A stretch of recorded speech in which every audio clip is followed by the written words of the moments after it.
What problem does the proposed method aim to solve based on the paper? The proposed method aims to solve the problem of mitigating hallucinations in large language models, LLMs, by developing a principled abstention policy. Hallucinations refer to confidently generated responses by LLMs that may appear plausible, but are actually incorrect or nonsensical. The challenge lies in detecting these hallucinations, especially in generation tasks where it is difficult to distinguish between false facts and correct information. The method focuses on choosing to either produce a response likely to be hallucination-free or abstain from providing a response altogether. The quality of the policy is measured by the abstention rate and the hallucination risk. The goal is to minimize the risk of hallucinations while optimizing the abstention rate, thus improving the trustworthiness and reliability of LLM performance. The method uses well-engineered prompts to evaluate the similarity of responses, leverages conformal prediction techniques for calibration, and does not require updating the LLM itself. The approach outperforms log probability baselines and provides a systematic way to address the critical issue of hallucinations in LLMs. How does the proposed method work to mitigate LLM hallucination? Illustrate step by step. The proposed method works to mitigate LLM hallucination by developing a principled abstention policy that aims to produce responses that are likely to be hallucination-free or abstain altogether. The quality of this policy is measured by two quantities, the abstention rate and the hallucination risk. The method first considers the probabilities of the response sequence generated by the LLM, which heavily depend on the length of the output sequence. Then, it attempts to detect hallucinations through confidence estimation or more involved inference time procedures. The method addresses the challenges of deciding if two responses agree for a given question and determining the level of agreement that indicates hallucination. It uses well-engineered prompts to evaluate the similarity of two responses for a given query and theoretically well-founded methods to determine the level of agreement. By leveraging conformal prediction and related risk control techniques, the method calibrates the detection abstention policy to satisfy a pre-specified, distribution-free, statistical upper bound on the hallucination risk while minimizing the abstention rate. The method is lightweight, as it is only based on prompting and does not require updating the LLM itself. The experiments conducted on closed-book open domain question answering tasks show that abstention with self-evaluation outperforms log probability baselines used in the literature.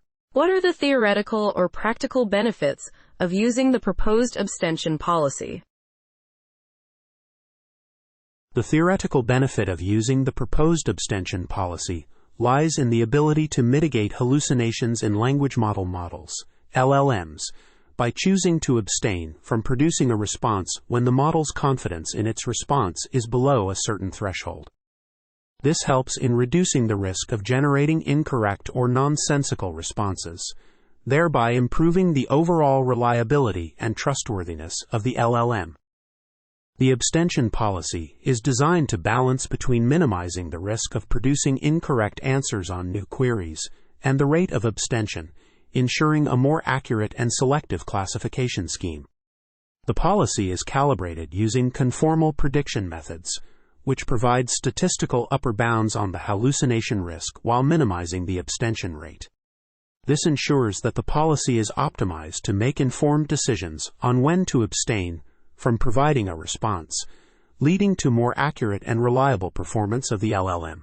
Additionally, the practical benefit of the proposed abstention policy is demonstrated through experiments on question-answering datasets, where the policy outperforms log probability baselines in terms of detecting hallucinations and achieving a better trade-off between abstention rate and test error.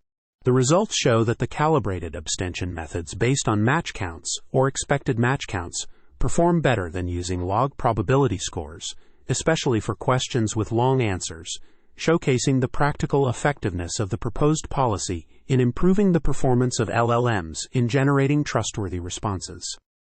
How is the method validated or tested according to the paper?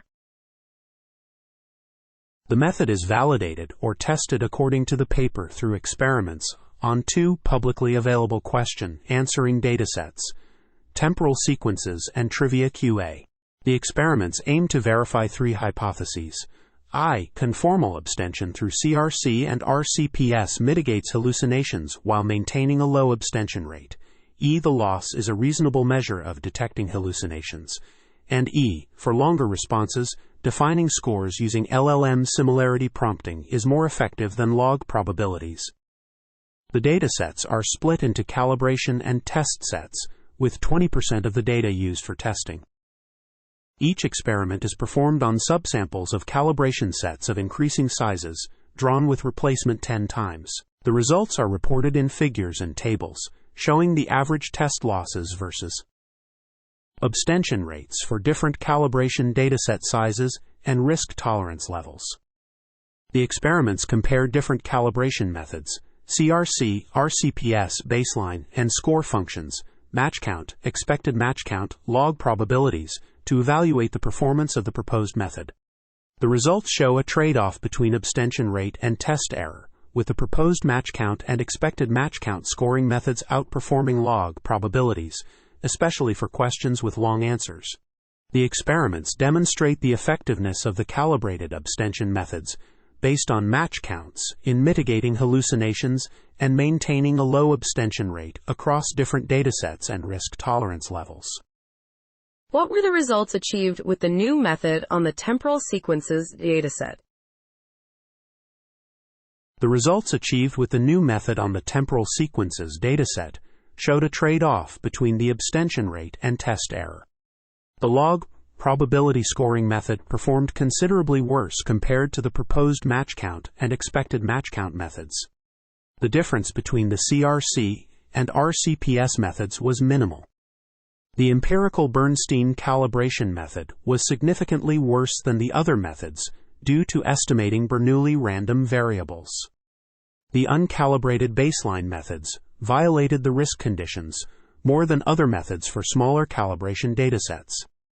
Overall, the proposed match count and expected match count methods outperformed the log probability scoring method, indicating that the new method is effective in mitigating hallucinations and maintaining a low abstention rate on the temporal sequences dataset.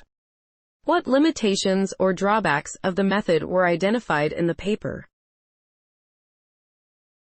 The limitations or drawbacks of the method identified in the paper include the fact that log probability scoring performs considerably worse compared to the proposed match count and expected match count scoring methods, especially for questions with long answers.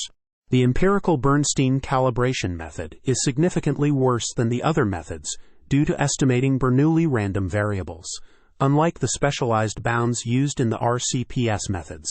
The uncalibrated baseline methods violate the risk conditions more often with smaller calibration datasets. Additionally, the F1 and recall scores may not be as useful for datasets with a large proportion of long answers, as they resulted in more mistakes during manual inspection.